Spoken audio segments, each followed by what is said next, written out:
Good day everyone, I'm Queen Laika Endo, and today I'll be discussing an important topic in accounting: intangible assets.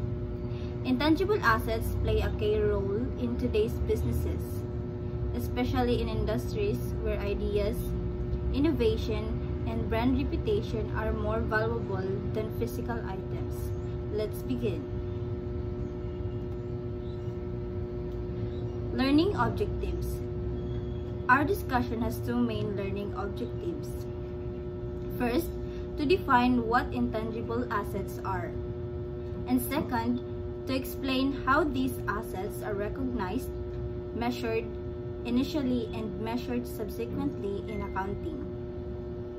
By the end of this presentation, you'll be able to identify examples of intangible assets and understand how they are recorded in financial statements.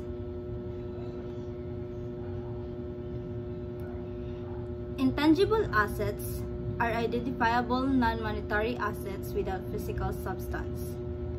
Common examples of intangible assets are computer software, patents, copyrights, franchise, motion picture films, trademarks or brand names, licenses, acquired import quotas, list of users of a service, and relationships with users of a service. In other words, you can't touch or see them like buildings or machines, but they still have value to a company. Essential elements of an intangible asset.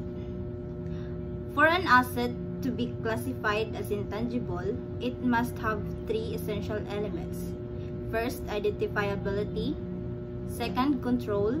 And third, future economic benefits or service potential. Let's go through each one.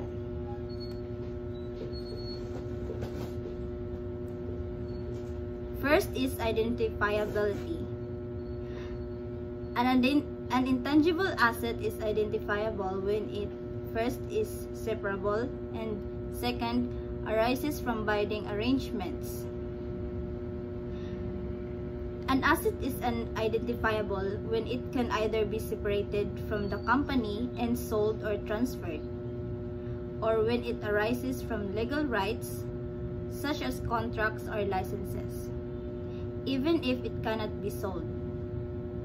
For example, a trademark can be legally transferred or sold, making it identifiable. On the other hand, a company's goodwill, which depends on reputation, is not separable and therefore treated differently.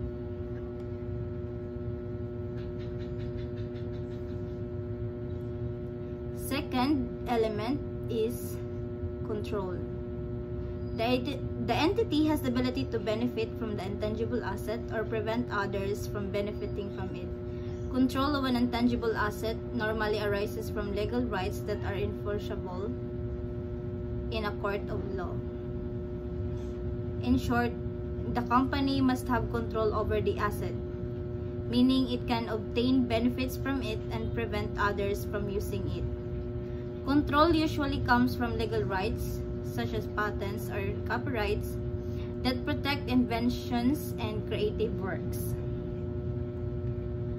Third element is future economic benefits or service potential. The future economic benefits or service potential flowing from an intangible asset may include revenue from the sale of products or services, cost savings, or other benefits resulting from the use of the asset by the entity. This means the asset is expected to bring in revenue, reduce costs, or improve efficiency. For instance, a patented technology can increase sales or production efficiency, both of which provide economic benefits.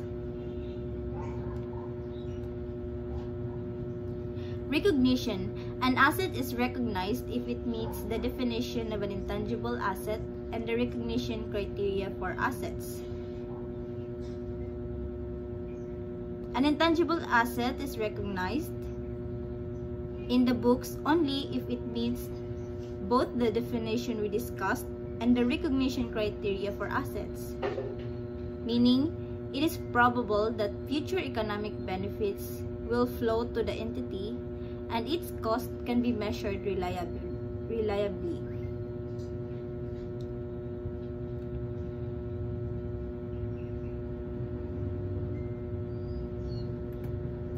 Initial measurement. An intangible asset is initially measured at cost. Once recognized, an intangible asset is initially measured at cost. The cost depends on how the asset was acquired, whether it was purchased, exchanged, or internally generated. For purchased intangibles, the cost is simply the purchase price and any directly related expenses. The measurement of cost depends on the mode of acquisition, which is similar to those property, plant and equipment, and investment property. A summary is provided below. So first mode of acquisition is purchase. The measurement of initial cost. Purchase price plus direct cost, including non-refundable taxes but excluding trade discounts and rebates. Second, if payment is deferred, the cost is the cash price equivalent. Second mode of acquisition is non-exchange transaction. Fair value at the acquisition date. Then third, exchange. With commercial substance, order of priority. First, fair value of asset given up plus cash paid minus cash received. Second, fair value of asset received. Third, carrying amount of asset given up plus cash paid minus cash received. Without commercial substance, carrying amount of asset given up plus cash paid minus cash received. D, entity combination. Fair value at the acquisition date.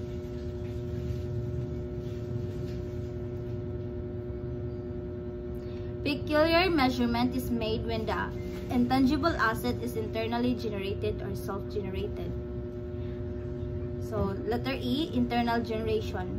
To assess whether an internally generated intangible asset meets the criteria for recognition, an entity classifies the generation of the asset into two phases. A, research phase, and B, development phase. Research phase is original and planned investigation undertaken with the prospect of gaining new scientific and technical knowledge and understanding.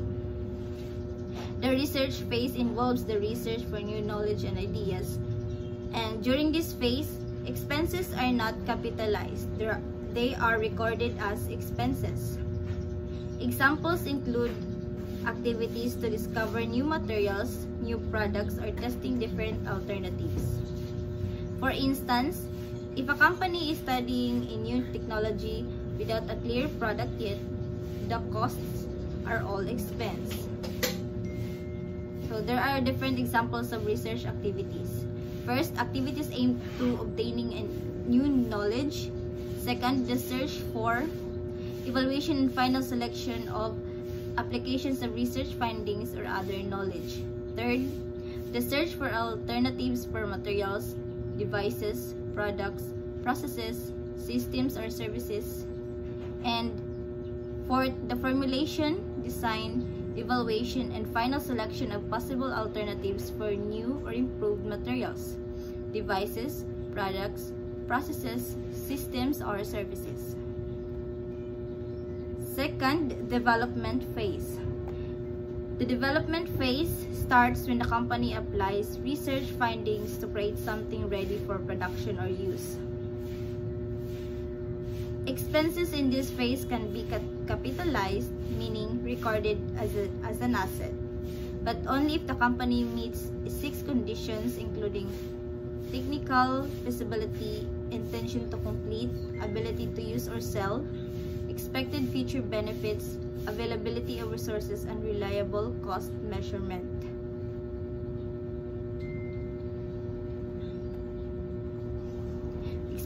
Expenditures during the development phase are capitalized if the entity can demonstrate all the following. So, first, technical feasibility of completing the intangible asset. B, intention to complete the intangible asset. C, ability to use or sell the intangible asset. D, probable future economic benefits or service potential. E, availability of adequate resources needed to complete the development and to use or sell the intangible asset. And F, reliable measurement of the cost of the intangible asset. A good example is software development. Once the product is technically feasible and will generate revenue, development costs become part of the intangible asset. Subsequent measurement. After the initial recognition, intangible assets are measured at cost less accumulated amortization and impairment losses. This ensures that the asset's value on balance sheet remains realistic over time. Then amortization. Amortization is the systematic allocation of the depreciable amount of an intangible asset over its useful life. Amortization is similar to depreciation but used for intangible assets. It's the systematic allocation of the asset's cost over its useful life. There are two categories of intangible assets based on useful life: indefinite life and finite life.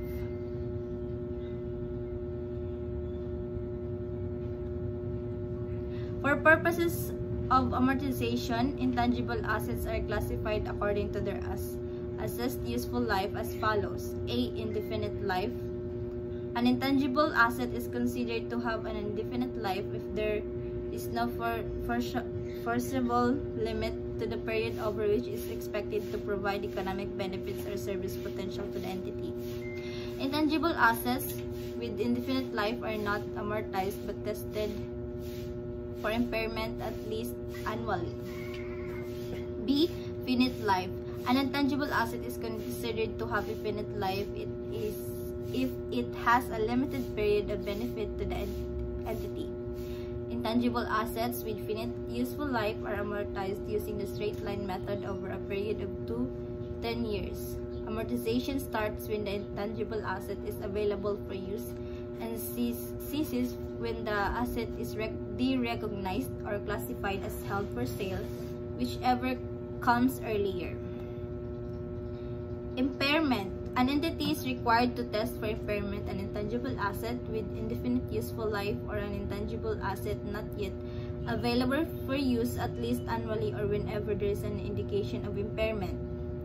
An entity shall test for impairment an intangible asset with indefinite useful life only when an indication of impairment exists. Indications of impairment shall be assessed at each reporting date. Derecognition. An intangible asset is derecognized when it is disposed or when no future economic benefits or service potential is expected from the asset. So there is an example or illustration. Journal entries, initial and subsequent measurement. On January 1, 20X1, entity A requires a computer software for 1 million. The software's useful life is 5 years. So we journal computer software debit 1 million, then credit cash modified disbursement system regular 1 million, then amortization and intangible assets debit 200,000, accumulated amortization computer software credit 200,000. 1 million divide 5 years. That's why we credit 200,000. And that's all for my presentation. Thank you for your attention.